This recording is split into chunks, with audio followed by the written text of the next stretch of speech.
Hello Trà Vinh, xin chào các bạn. Hôm nay thì mình làm một công thức rất là đặc biệt luôn. Một video tổng hợp các món ăn từ bánh tráng. Bánh tráng dẻo của Việt Nam làm ra được tất cả các món, vừa ngon vừa dễ nè. Ai cũng có thể làm được luôn á. Ngoài những cái bánh hấp thì mình cũng có bánh chiên luôn. Bánh nướng nữa nè. Bây giờ thì mời các bạn mình cùng xem video để biết cách làm nha.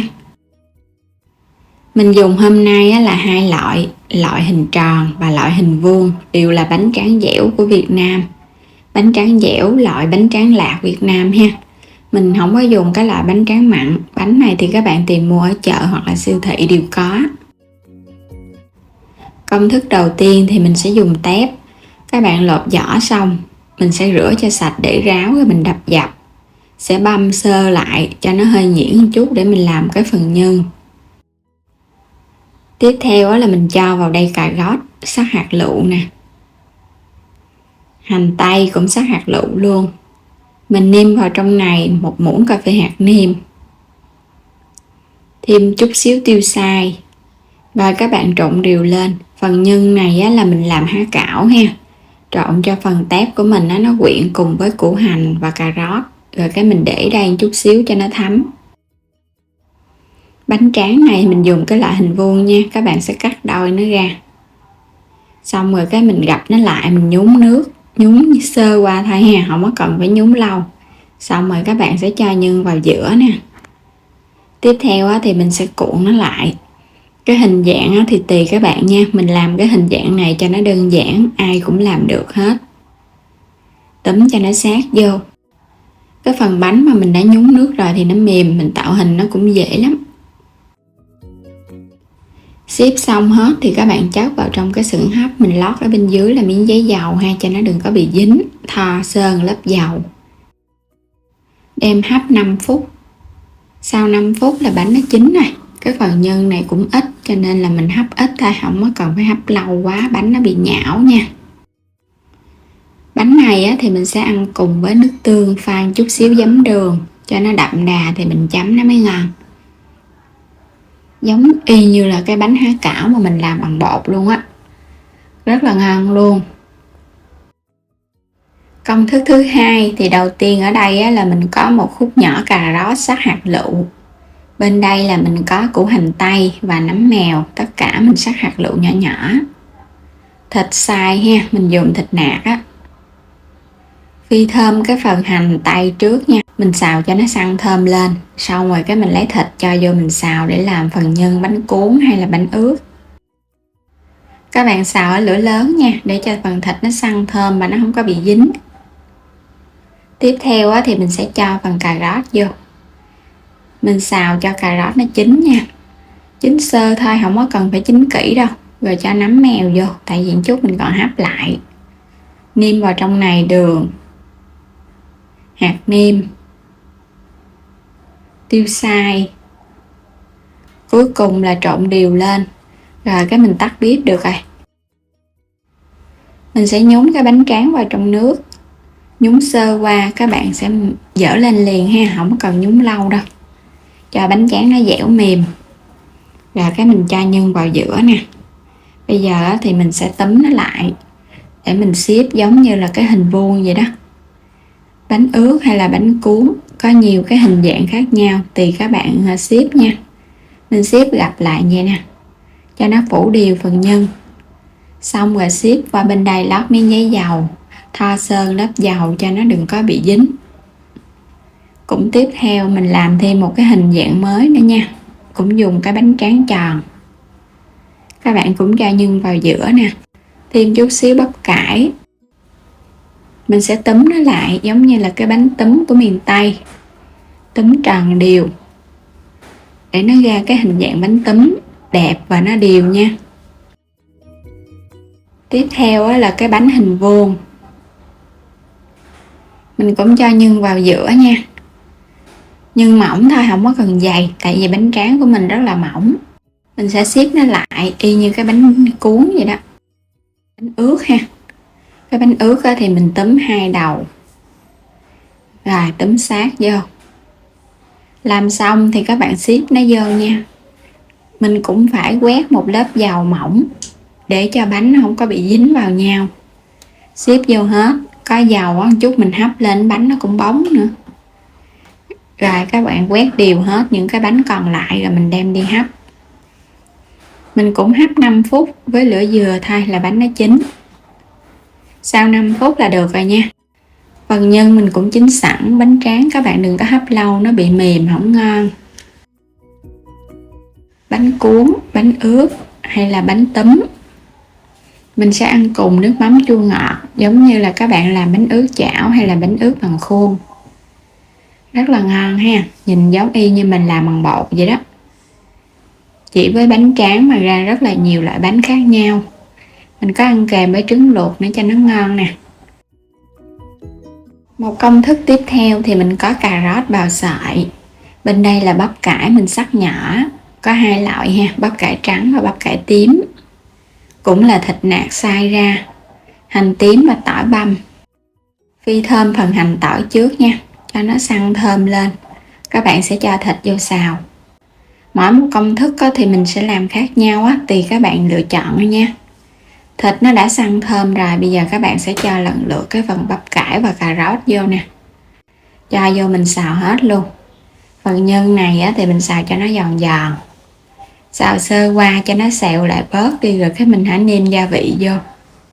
Nêm vào đây hạt nêm nè. Trộn sơ cái. Không có cần phải nêm cho nó đậm quá nha, mình chỉ nêm hơi hơi thôi là tắt bếp. Bánh tráng mình cũng nhúng nước sơ qua. Rồi bây giờ các bạn sẽ bắt đầu cuốn nó nha.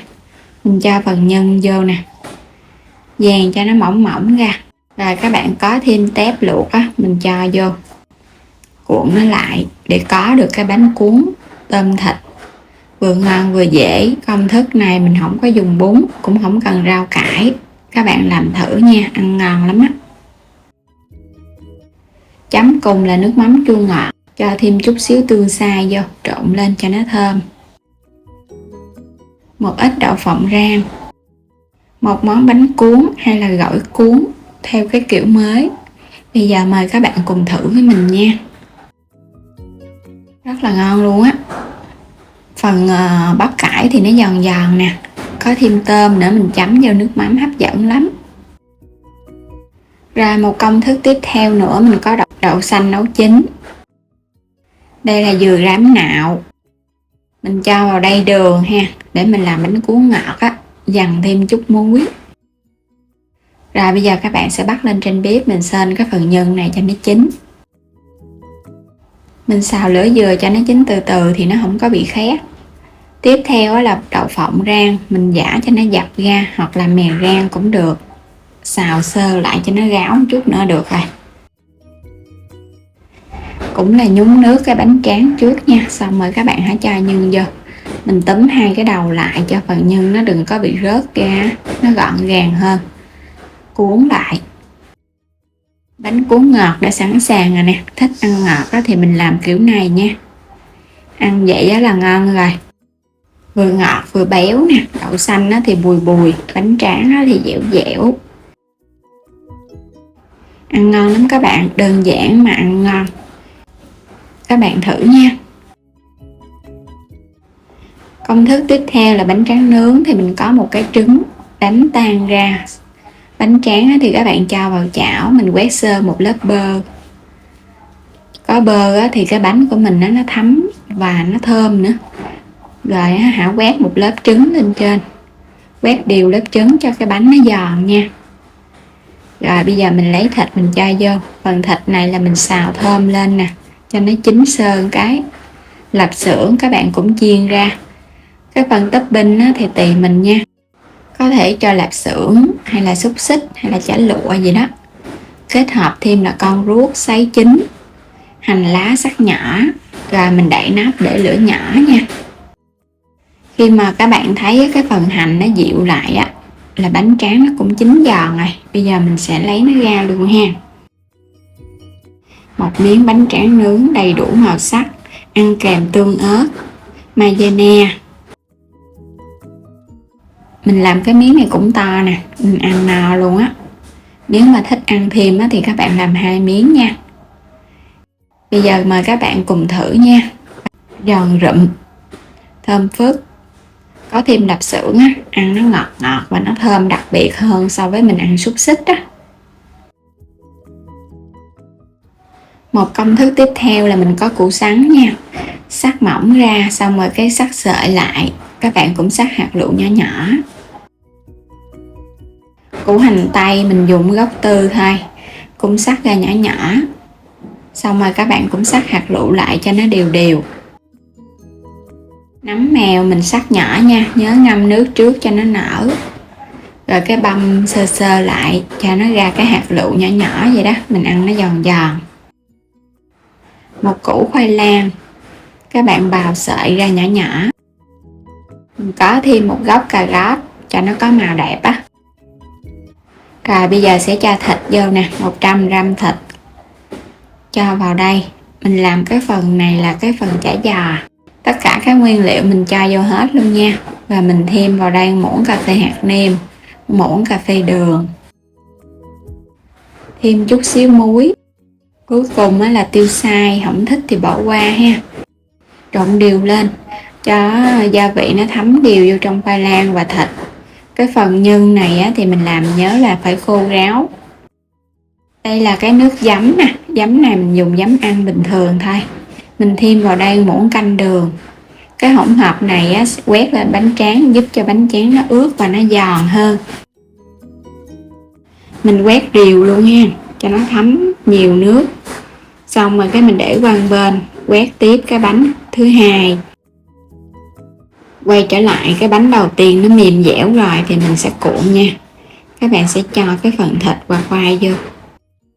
Mình cuộn cho nó hơi dài dài ra một chút. Túm hai cái đầu lại nè. Rồi các bạn cuộn chả giò thì mình nhớ cuộn cho nó hơi chặt tay một chút nha. Mình chiên lên chả giò nó mới dẻ ngon. Rồi xong rồi ha, mình để qua một bên. Cũng cuộn lần lượt cho đến hết cái phần nhân. Làm xong rồi thì bây giờ mình đem đi chiên.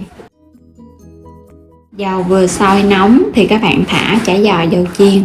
Mình chiên ở mức lửa nhỏ vừa thôi nha, tại vì phần nhân là nó sống á, chiên từ từ để cho nhân chín kỹ. Chiên thì các bạn để yên vậy nè, không cần phải đảo.